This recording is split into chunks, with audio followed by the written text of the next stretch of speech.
Bismillahirrahmanirrahim. Assalamu alaikum dear students. Students, this is our second lecture about IUPAC nomenclature of organic compounds. In this part, I am going to tell you about complex branches and cycloalkanes. So let's begin. First, let's come towards the complex branch. How will you name a complex branch? First, let me tell you about the difference between a simple and a complex branch. You can see three compounds given on the screen. Compound 1, 2 and 3. These two compounds have a complex branch attached to the main parent chain. While here in this compound, all the branches are simple. Let me compare the simple and complex branches in these two compounds. First, let's take this compound. Here in this compound, this is the parent chain. With this parent chain, you can see there are multiple simple branches are attached. This branch is methyl. This is methyl. Both of these are simple branches. This branch is ethyl, while this one is simple propyl. So all these branches are simple branches. Here in this compound, this is our main parent chain because this is the longest carbon chain, and this is the branch. But this is not a simple propyl because there are branches attached to the branch, to this propyl group. Here three other groups are attached to this branch. So bromine, carbon or methyl and chlorine. So a complex branch is the one that has attached other branches to it. So when a branch has branches on it, that branch is called a complex branch. Now to name the simple branches, it is very easy. You just call it propyl. As you might have seen in my last video, that a compound with 3 carbon is called propane when it is saturated and it is the parent chain. But when it is a branch, then it is called a propyl. Same is the case with other number of carbons. That is, from butane, it will become a butyl when it is a branch. But as far as complex branches are concerned, it is a little bit difficult and there are some rules that are attached to the complex branches. So let me explain those rules one by one. Suppose these are the compounds with complex branches. The rules to name an alkane are given in my last video. You can watch that video and you can learn those rules from that video. I am not going to repeat all those rules here. So if you don't know the rules for naming the alkanes, you must watch that video, and the link to that video is given in the description section below the video. In this video, we are going to discuss only about the complex branch. In the first part of this video, I am going to discuss only about the complex branch. And in the second part of this video, you will see about the cycloalkane. For the branch like the one in this compound, first you have to name it. Let's name this branch. Select the longest chain in the branch. In the whole compound, this is the parent chain and this is the longest chain. But here in this branch, there are two chains and those two chains have same length. So which one to select? Select the one with maximum number of substituents. This one has got 2 substituents. This has 3 carbons in it. 1, 2 and 3. So this chain has 3 carbons and it has 2 substituents attached to it. Chlorine and this branch with carbon and a bromine, which is itself a complex branch. This chain has got 3 substituents. So this will be our main branch. Carbon 1, carbon 2, carbon 3. And this has got branch 1, branch 2 and branch 3. So in this branch, there are 3 sub-branches. So this will be our parent branch and these will be our sub-branches on the main branch. Now number the carbons in the branch. You will have to number the branch from the side that is closest to the parent chain. As you can see, this carbon is closest to the parent chain. That's why we have started numbering from this carbon. The main branch name is therefore prop1L. Actually, a branch with 3 carbons is called propyl. But according to the new rules, there is another addition when you name a branch. You will have to show the position of the attachment of the branch carbon that is attached to the parent chain. So 1L over here means that carbon number 1, that is this one, is attached to the parent chain. That's why this is 1L. That is prop1L. Let me tell you one more point. It is that when carbon number 1 is attached directly to the parent chain, then there is no need to mention the locant of that carbon. You can just simply call it as propyl. But just for the sake of understanding, I have added 1 over here so that you can understand what is the difference between prop1L and prop2L. You will see in this second compound the prop2L. So 1L means carbon number 1 of branch is attached to the parent chain. That's why this is prop1L. So this is prop1L. There are 3 substituents. Arrange them alphabetically with their locants before main branch.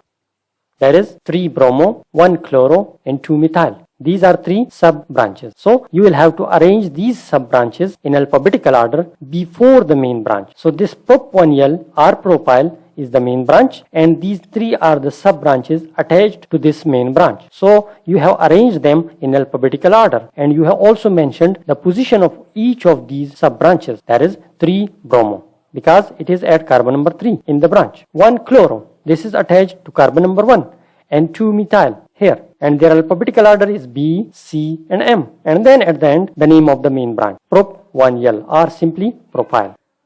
As it is a substituent, so its name ends in YL. So this is L because it is a substituent. The complex branch name is enclosed in parentheses. So just enclose this complex branch inside the parentheses.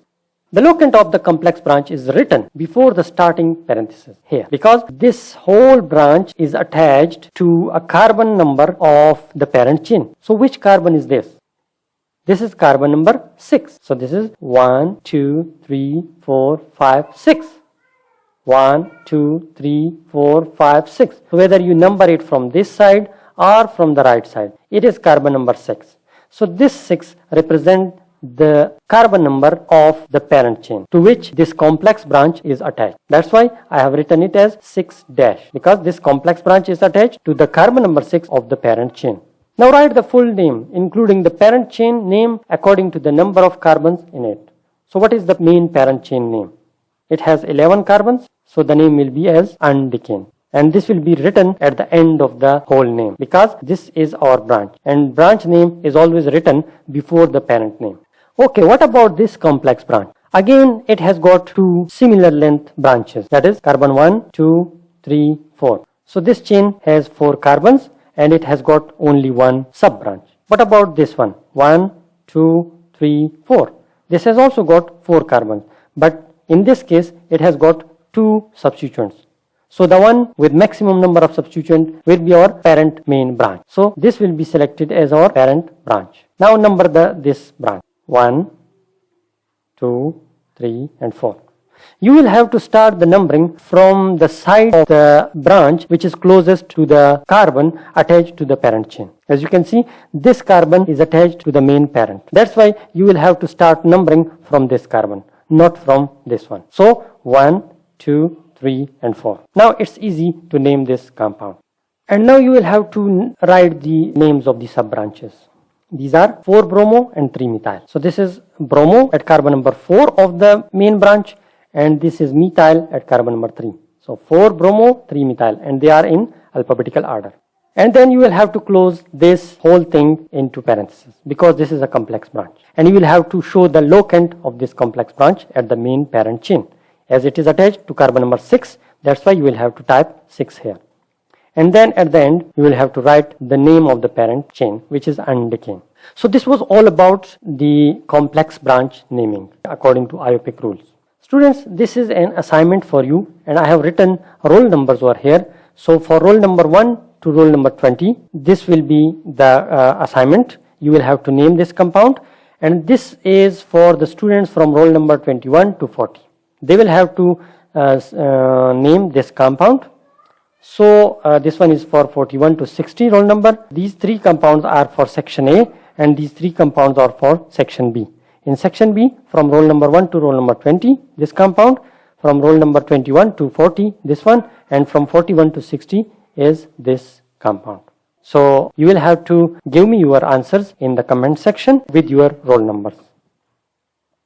Now let's come towards cycloalkanes. So what are the rules for cycloalkanes? You can see there is a compound here given in the red color. This is a ring with 5 carbons in it.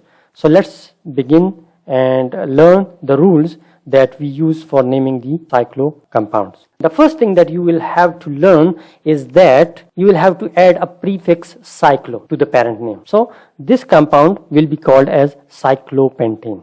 Because it contains 5 carbon, that's why it is a pentane. As it is in the form of a ring, that's why I have attached a prefix cyclo to it. So it is a cyclopentane compound. And if it is a branch, then it will become cyclopentyl. There is another important point from the IUPAC rules, is that if ring is attached to a chain, then ring is always selected as your parent, irrespective of the number of carbons in the chain as well as in the ring. For example, propyl cyclopentane. This compound is propyl cyclopentane. As this is our parent and this is a ring compound, so it is cyclopentane. And this is our branch. So its branch name will be written as a prefix to this main parent chain. It is propyl. And hexyl cyclopentane. Here in this compound, this is the branch and it contains 6 carbons. As it is a branch, that's why you will have to call it as hexyl. And this is the main parent chain and it has got 5 carbons. That's why it is pentane. But it is ring, that's why you will have to write it as cyclopentane. According to old rules of IUPAC system, this was considered as branch and this chain was considered as parent. And its name was cyclopentyl hexane because this has got more number of carbons as compared to the ring. That's why according to old IUPAC rules, the parent was the one that contained more number of carbons. But according to new IUPAC rules, ring is always considered as the parent compound if there is a competition between a chain and a ring. But there are some other rules as well when ring is not considered as the parent. When 2 rings are attached to each other, the larger ring is the parent and the smaller is the branch, that is a cycloalkyl substituent. For example, here in this compound, there are 2 rings, one with 5 carbons and another with 3 carbons. So the ring with 5 carbons is considered as the parent ring and the ring with 3 carbons is the branch. So the name of this compound will be cyclopropyl cyclopentane. As the branch is also ring form, that's why you will have to call it cyclopropyl. The carbons of the ring are numbered such that the substituents are given the lowest possible number. For example, the name of this compound will be 1,3-dipropyl cyclopentane. We have numbered it like this: 1, 2, 3. Not from here 1, 2, 3, 4.